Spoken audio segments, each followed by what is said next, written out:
Փաշինյանն այդքան վստահ էր իր հաղթանակում, ապա ինչու է դիմում այս ռեպրեսիաներին, օրինակ ձերբակալություններ, կալանավորումներ, ընտրություններից առաջ, ընտրությունների օրը, ընտրության հաջորդող օրերին համեցեք։ Բարև ձեզ, շնորհակալություն հրավերի համար։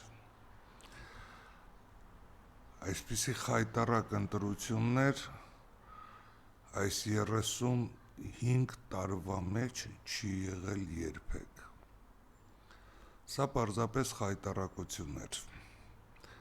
Նա հասկանում էր, որ հայ ազգը, ազգասելով ես նկատի ունեմ ժողովրդի այն մասը, որը իր ձայները պատրաստ էր տալ ընդդիմությանը եւ տվեց ընդդիմությանը, դա ազգի էլիտան է։ Խոսքս չի վերաբերվում են բնակչությանը,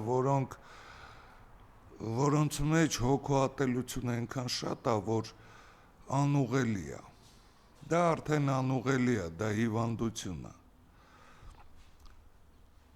Վերադառնանք այն հարցին, թե ինչի համար էր այդ ռեպրեսիաները ու այդ բռնությունները, որովհետև ինքը լավ գիտի, որ ինքը պարտված է։ Ինքը չի հաղթել։ Ինքը արեց ամեն ինչ, ընտրակաշառքներ, ոնց կարելի անվանել այն բանը, որ բյուջեում նախատեսված չի այդ 10,000 դրամ ավելացնելը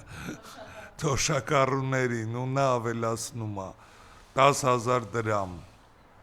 Մինչ այդ ասում էր թոշակառուները ինչ են անելու այդ 10,000 դրամով։ Ինչ կարող եմ ասել ձեզ, սիրելի ժողովուրդ։ Հայ ազգ, դիմում եմ քեզ։ Սա կինոն նոր է սկսվում։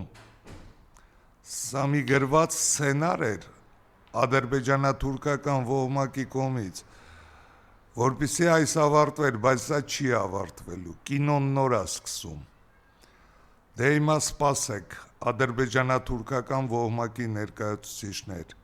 այս խայտառակ ընտրությունների համար դուք պատասխան եք տալու, դուք ոչ միայն հայրենիքի գող եք, դուք ձայների գող եք, հասկանում եք, դու այնքան թափթփուկ եք, թափթփուկ, որ դուս եք գալի ասում եք ազգի էլիտային, որ փողով են գնացել ընդդիմությանը ձայն տվել։ Դու այդ թափթփուկ, դու չէիր կարում Երևանի փողոցներում նորմալ ման գայիր, քո դեմ դռներ էին փակում, ով ես դու ոչնչություն, միայն մի զենք ես ադրբեջանա-թուրքական ոհմակի ձեռքում, Ալիևի ու Էրդողանի ու եվրոպորնիկների, հասկանում եք, այդ է ով եք դուք ոչնչություն եք, ու մենք հայ ազգի ներկայացուցիչներս կանգնելու ենք ձեր դեմ, դուք չեք հաղթել։ Որ 50%-ից ավելին եւ այլ ավելին իրականում դեմ է այս իշխանությանը, թրքացմանը, կողմ է արժանապատվությանը, հայրենիք ունենալուն։ Ես շնորհակալ եմ հայ ազգից, կարող եմ ասել ինչի համար։ Աշխարհում չկա մի ազգ, որ այսքան տոկոս մաքրություն ունենա։ Ես իսկապես եմ ասում, ես դաժե կասկածում էի, ես մտածում էի, որ ազգի էլիտան կլինի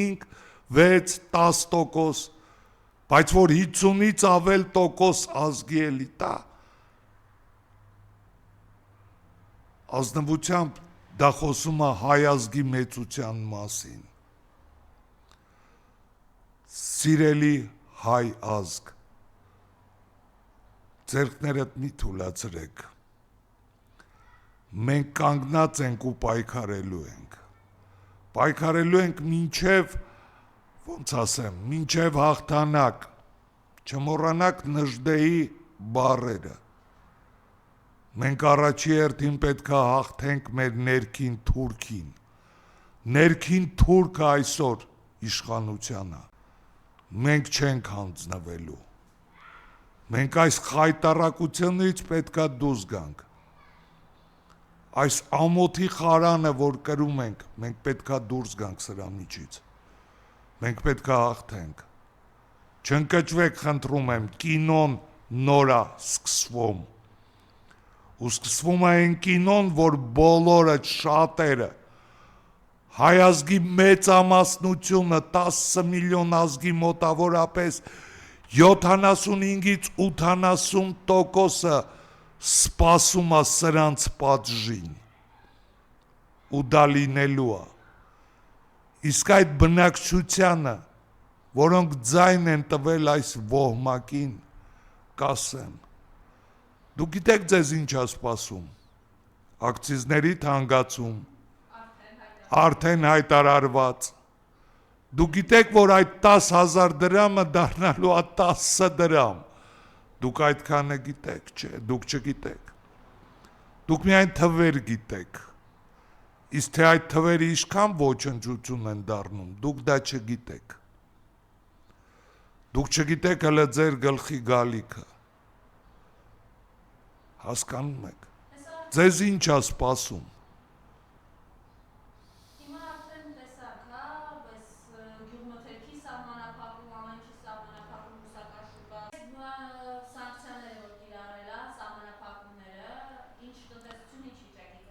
տնտեսությունը կհանգեցնի այն սարսափելի վիճակին, որ գյուղացին խեղճանալու է լրիվ, գյուղացին էլ գյուղմթերք չի արտադրելու,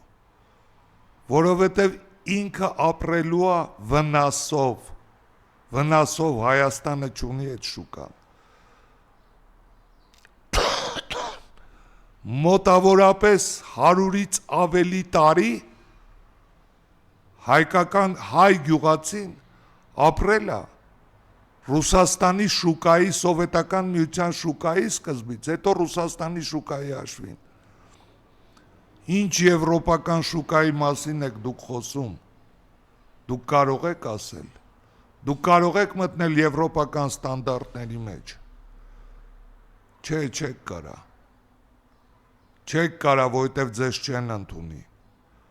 40 տարի Թուրքիան ոռնում է Եվրամիություն մտնելու համար, ինքը չի կարում մտնի, ես ինչ հեքիաթներ եք հավատում, Աստված իմ, ես ուր հասցրին ես երկիրը, ես ժողովրդին, հայ ազգ մենք հաղթելու ենք, մենք պետքա ոտքի կանգնենք,